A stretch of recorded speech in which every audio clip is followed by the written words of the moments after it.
Assalamualaikum warahmatullahi wabarakatuh. Ensiklopedia Al-Fatih kembali ke hadapan Anda untuk berbagi info Islami.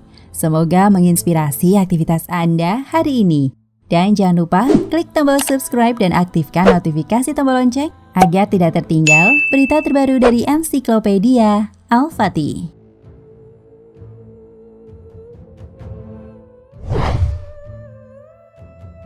Matahari merupakan salah satu bintang yang cepat atau lambat akan padam dan mati. Pada tahun 2013 lalu, peneliti dari Vanderbilt University Tenis Amerika Serikat menggambarkan kemungkinan skema kematian matahari. Mereka menemukan bahwa sejak matahari pertama kali bersinar, bintang ini perlahan mengalami pembengkakan. Nantinya, matahari akan menjadi bintang raksasa merah yang akan menelan planet di dekatnya. Pada akhirnya, ia akan menyusut menjadi bintang kecil putih, memancarkan cahaya selama seminggu untuk ratusan miliar tahun. Sebelum pengetahuan tentang kematian matahari ditemukan para ahli, Allah Subhanahu wa Ta'ala sudah menjelaskannya dalam Al-Quran. Al-Quran menjelaskan dalam surat Yasin 38 tentang kematian matahari. Dan matahari berjalan ke tempat peristirahatannya. Itu adalah keputusan dari Yang Maha Kuasa, yang Maha Mengetahui. Quran Surat Yasin ayat 38. Ayat di atas merupakan acuan dari kematian matahari. Kata Arab limustaqarrin dalam ayat ini merujuk pada tempat tertentu atau waktu. Kata tajri diterjemahkan sebagai berjalan, juga bermakna seperti untuk bergerak, untuk bertindak cepat, untuk bergerak mengalir. Nantinya pada saat yang sudah ditentukan Allah Subhanahu wa Ta'ala, semua proses ini akan berakhir dan matahari akan kehilangan semua energi dan akhirnya mati. Tampaknya dari arti kata bahwa matahari akan terus dalam perjalanannya dalam ruang dan waktunya, tetapi pergerakan ini akan berlanjut sampai waktu tertentu yang telah ditetapkan. Ayat ketika matahari dipadatkan dalam kegelapan, Quran Surat At-Takwir ayat 1 yang muncul dalam deskripsi hari kiamat, memberitahu kita bahwa seperti waktu itu akan datang. Waktu tersebut hanya diketahui oleh Allah.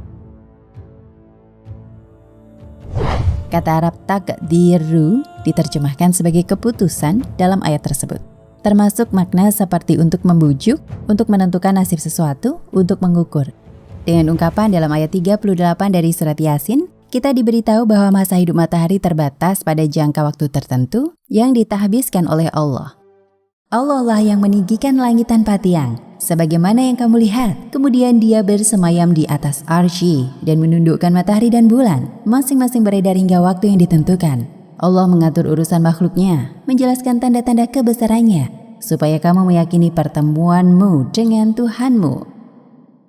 Quran Surat Ar-Ra'd ayat 2. Dia memasukkan malam ke dalam siang dan memasukkan siang ke dalam malam dan menundukkan matahari dan bulan. Masing-masing berjalan menurut waktu yang ditentukan. Yang berbuat demikian itulah Allah Tuhanmu. Kepunyaannya lah kerajaan dan orang-orang yang kamu seru atau sembah selain Allah tiada mempunyai apa-apa walaupun setipis kulit ari. Quran Surat Fatir ayat 13. Penggunaan kata musamman dalam ayat di atas menunjukkan bahwa masa hidup matahari akan berjalan untuk jangka waktu tertentu. Analisis ilmiah tentang akhir matahari menjelaskan sebagai mengkonsumsi 4 juta ton materi kedua dan mengatakan bahwa matahari akan mati ketika bahan bakar yang dimiliki semua telah dikonsumsi oleh matahari.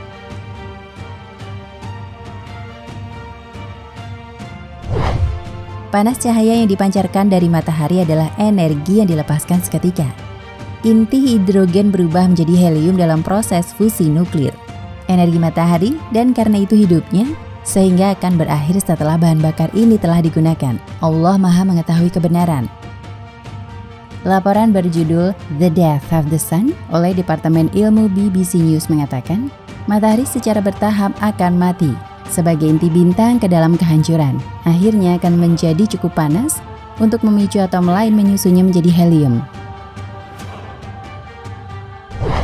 Para ilmuwan baru-baru ini menguraikan struktur matahari dan menemukan apa yang terjadi di dalamnya. Sebelum itu tak ada yang tahu bagaimana memperoleh energi matahari atau bagaimana matahari menghasilkan panas dan cahaya. Pengetahuan Tuhanku meliputi segala sesuatu, maka apakah kamu tidak dapat mengambil pelajaran daripadanya? Quran Surat Al-An'am ayat 80.